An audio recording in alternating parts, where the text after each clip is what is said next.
E aí, pessoal, eu sou a professora Natália. Hoje a gente vai falar de algumas coisas relacionadas ao estudo do texto, né? E aí eu espero que as dicas ajudem vocês na prova da UNB, tá bom? Então vamos lá. Sobre o texto, nós temos hoje os elementos da comunicação. Aqui, ó. Segue lá comigo. Existem 6 elementos da comunicação: o emissor, o receptor, a mensagem, o referente, o código e o canal. Um detalhe importante é que vocês precisam entender o que cada um faz, qual é a função de cada um dentro da comunicação, tá? Esses elementos essenciais estão em todas as comunicações, basicamente. A gente sempre precisa de uma pessoa que emita a mensagem. Essa pessoa é o emissor. Então, coloca aí na sua anotação que ela vai emitir a mensagem. Vou apagar aqui a mensagem. O que isso quer dizer? Que nesta aula, por exemplo, eu sou emissora, eu estou falando, eu estou comunicando algo. Por outro lado, eu preciso de um receptor, aquele que recebe a minha mensagem. Então vocês são os meus receptores neste momento, aqueles que receber a mensagem. Essa é a menção que vocês têm. A mensagem em si, ela parece o conteúdo, né? Mas tem uma coisa muito importante, que é a diferenciação entre mensagem e referente. Essas duas aí que eu acabei de mostrar para vocês aqui, ó. Presta atenção, tá? Mensagem e referente, elas se associam. Mas a mensagem, por um lado, é a parte estética. Ou seja, é a parte da forma do texto. Já o referente é a parte do assunto. É aquilo a que eu me refiro. Então, no final das contas, o que a gente vai ter aqui é uma associação entre forma e conteúdo. Sendo a forma, a mensagem, e o conteúdo o referente, tá bom? Esse é o nome técnico para o assunto do qual se fala dentro de uma comunicação, tá certo? O código, por sua vez, é algo que a gente vai sistematizar para a comunicação. Então, o código nada mais é do que um sistema comunicativo. A gente precisa estabelecer que o mesmo sistema do emissor é o sistema que o receptor domina. Ou seja, se eu uso a língua portuguesa, por exemplo, você precisa entender também a língua portuguesa. Portanto, o código é esse sistema, essa convenção que os falantes têm. Eu uso um sistema que vocês precisam entender, um determinado código, tá certo? Esse código pode variar, às vezes ele pode ser mais amplo do que simplesmente o sistema linguístico, a língua, tá certo? Vamos falar disso daqui a pouquinho. Vamos então para o canal. Para definir o canal e deixar claro para vocês, o canal é o meio físico pelo qual ocorre a comunicação, tá? Se você se comunica pelo celular com alguém, é o celular que permite a comunicação. Então, o canal é o meio pelo qual ocorre a comunicação. Juntando tudo isso, tá certo? Você vai ter aí o emissor, que emite a mensagem, o receptor, vocês que estão recebendo esse vídeo, mensagem, que é a estética. Por exemplo, aqui nesse texto, eu escolhi fazer a referência em tópicos. Então, os tópicos são parte da minha estética, parte da minha forma de comunicar. Então, isso tudo é mensagem, tá? O referente é o conteúdo. Por exemplo, o conteúdo desta aula são os elementos da comunicação, pelo menos por enquanto, tá certo? Teremos mais conteúdo. Isso é o referente. O código é a língua portuguesa e aí o canal nesta aula, o meio comunicativo, é o próprio formato em vídeo, tá certo? Vamos lá, o que mais que nós temos relacionados aos elementos da comunicação? Nós temos as funções da linguagem.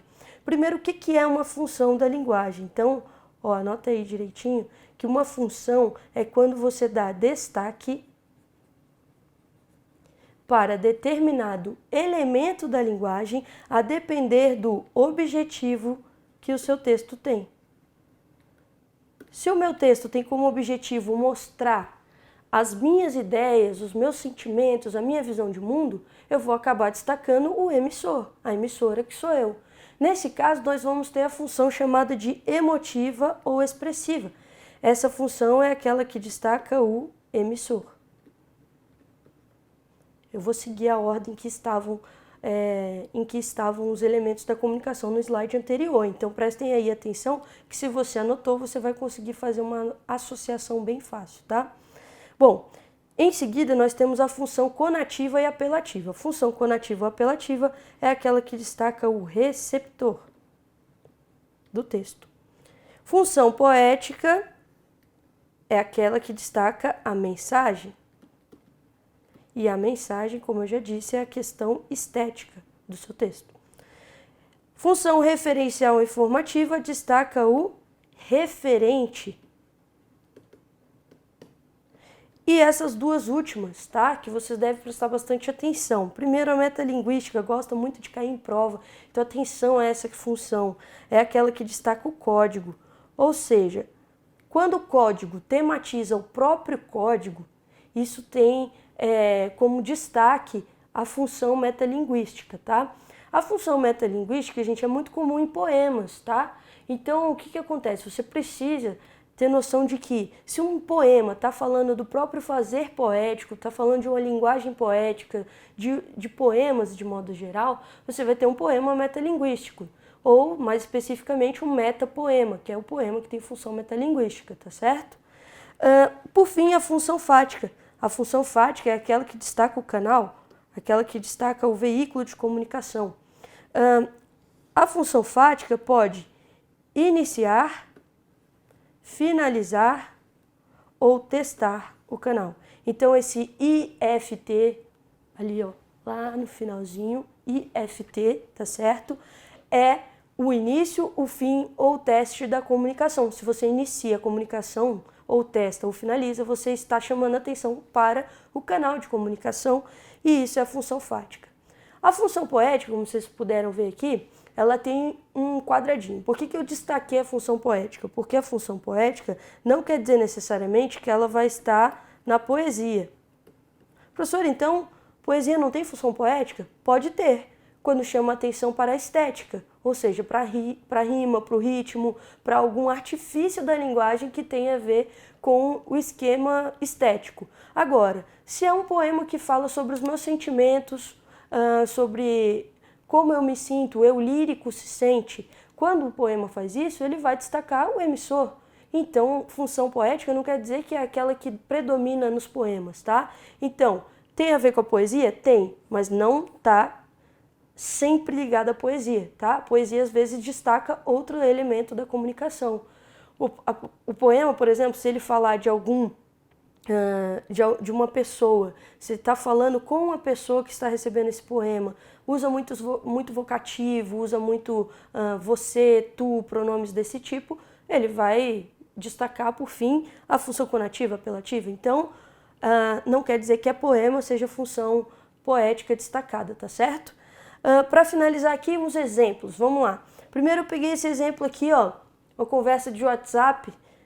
Opa, fala, tudo certo? Tá tenso? Pô, suavão. Essa conversa aqui não tem muito conteúdo, não destaca o emissor nem o receptor. Essa conversa está justamente destacando o começo de uma comunicação. Por isso mesmo, a função que predomina é a... Espero que você tenha respondido fática, tá certo? A função fática porque testa o canal de comunicação, que é o WhatsApp, e inicia a comunicação. Do lado a gente tem aqui um poema do Milor Fernandes, tá certo? Era um homem bem vestido, foi beber no botequim. Bebeu muito, bebeu tanto, que saiu de lá assim, né? Meio bebão. E esse formato que vocês estão vendo lá, ó, esse formato aqui, ó, da pessoa meio caindo, meio bêbada, essa atenção que a gente chama para o formato acaba trazendo a função poética em destaque, tá certo? Por quê? Porque é a estética do texto que ficou em destaque. Professor, só esses textos com uma estética bem diferente que chamam a atenção para a função poética, ou seja, para a mensagem? Não. Há textos que só por terem rima, por terem ritmo, acabam chamando a atenção para a estética. Por fim, esse quadrinho aqui que eu acho bem interessante, ó, o cara vai lá, isso aí, um biscoito da sorte. Acha o biscoito, quando vai ler, o biscoito da sorte reproduz a própria tirinha. Se a tirinha está tematizando a tirinha, está usando o seu sistema de comunicação para tematizá-lo, a gente tem função metalinguística. É isso, galera. Valeu, espero que vocês tenham aproveitado a aula e que, caindo funções na prova, vocês tenham um bom desempenho. Valeu, boa prova!